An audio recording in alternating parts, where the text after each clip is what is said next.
आप सभी को सादर जय श्री राम, जय श्री राधे, जय श्रीमन्नारायण। कार्तिक पुराण के अध्याय 6 में और षष्ठम दिवस की कथा में आपका पुनः स्वागत है। और उसी कथा को हम वहीं से प्रारंभ करते हैं जहाँ पर हमने पंचम दिवस की कथा को संपन्न किया था और पुनः आगे की कथा को श्रवण करेंगे और जिसमें इसका नियम बदलाया गया है। बोले श्रीमन्नारायण भगवान की जय। नारद जी बोले, जब 2 घड़ी रात बाकी रहे तब तुलसी की मृत्तिका, वस्त्र और कलश लेकर जलाशय पर जाएं। कार्तिक में जहाँ कहीं भी प्रत्येक जलाशय के जल में स्नान करना चाहिए। गर्म जल की अपेक्षा ठंडे जल में स्नान करने से 10 गुना पुण्य होता है। उससे 100 गुना पुण्य बाहरी कुएं के जल में स्नान करने से होता है। उससे अधिक पुण्य बावड़ी में और उससे भी अधिक पुण्य पोखर में स्नान करने से होता है। उससे 10 गुना झरनों में और उससे भी अधिक पुण्य कार्तिक में नदी स्नान करने से होता है।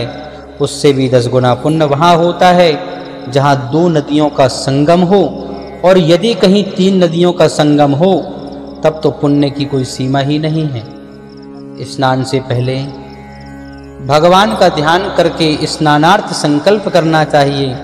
फिर तीर्थ में उपस्थित देवताओं को क्रमशः अर्घ्य, आचमनी आदि देनी चाहिए। अर्घ्य मंत्र इस प्रकार हैं। ओम त्रिपादूर्ध्वा उदयित पुरुषः पादोष्येह भवत् पुनः ततो विख्वन् विक्रामशासना नसने अभी। यह वैदिक मंत्र है। अर्घ्य के बाद आपको नमस्कार है, हे जलसाई भगवान आपको प्रणाम है, हे ऋषिकेश आपको नमस्कार है। मेरे दिए हुए अर्घ्य को आप ग्रहण करें। वैकुंठ, प्रयाग तथा बद्रिकाश्रम में जहाँ कहीं भगवान विष्णु गए वहाँ उन्होंने 3 प्रकार से अपना पांव रखा था। वहाँ पर ऋषि वेद यज्ञों सहित सभी देवता मेरी रक्षा करते रहें। हे जनार्दन, हे दामोदर, हे देवेश, आपको प्रसन्न करने हेतु मैं कार्तिक मास में विधि से ब्रह्म मुहूर्त में स्नान कर रहा हूँ। आपकी कृपा से मेरे सभी पापों का नाश हो। कार्तिक मास में व्रत तथा विधि पूर्वक स्नान करने वाला मैं अर्घ्य देता हूँ। आप राधिका सहित ग्रहण करें। हे बलशाली राक्षसों का संहार करने वाले भगवान, हे पापों का नाश करने वाले, कार्तिक मास में मैं प्रतिदिन दिए हुए मेरे इस अर्घ्य द्वारा कार्तिक स्नान का व्रत करने वाला फल मुझे प्राप्त हो। तत्पश्चात भगवान विष्णु, शिव तथा सूर्य का ध्यान करके जल में प्रवेश कर नाभि के बराबर जल में खड़े होकर विधि पूर्वक स्नान करना चाहिए। गृहस्थी को तिल और आंवले का चूर्ण लगाकर तथा विधवा स्त्री व यति को तुलसी की जड़ की मिट्टी लगाकर स्नान करना चाहिए।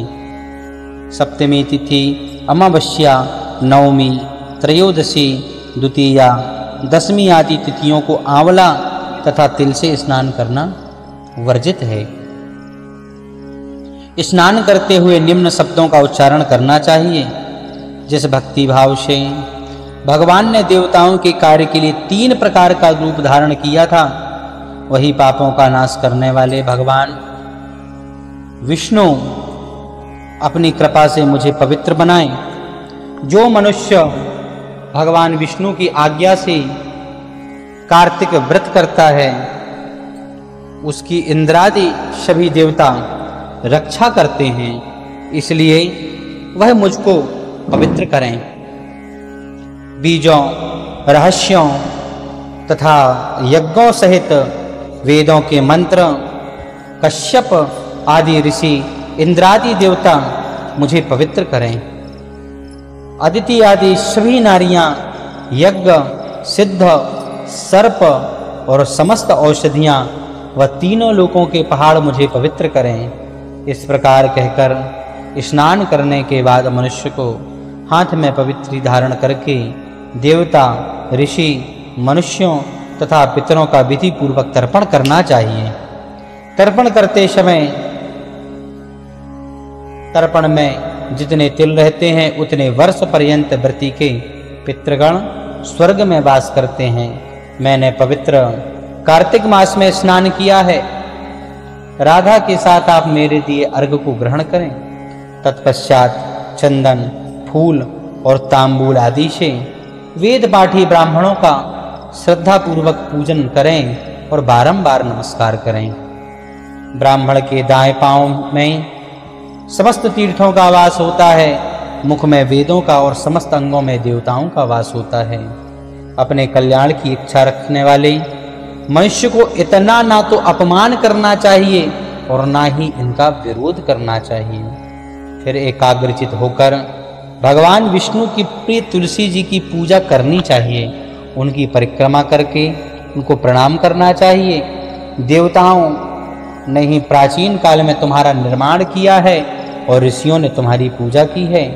हे विष्णु प्रिया तुलसी, आपको नमस्कार है।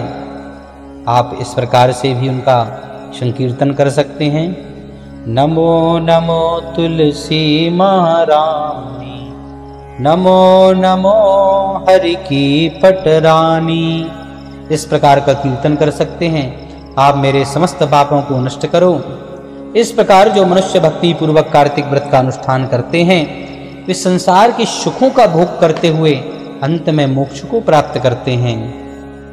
बोले श्रीमन नारायण भगवान की जय। इस प्रकार से षष्ठम दिवस की कथा, षष्ठम अध्याय संपन्न हुआ और हमें आशा है कि आपको हमारी कथाएं अच्छी लग रही होंगी। तो आपसे निवेदन है कि आप हमारे चैनल को सब्सक्राइब करें, कथा को लाइक करें, अधिक से अधिक शेयर करें, इससे और भी लोग इसका लाभ ले सकें। और आइए पुनः आपसे मुलाकात होगी सप्तम दिवस की कथा में, सप्तम अध्याय में। तब तक के लिए आप सभी को राधे राधे, जय सिया राम, जय श्री कृष्णा। आगे मिलेंगे आपसे अगली कथा में।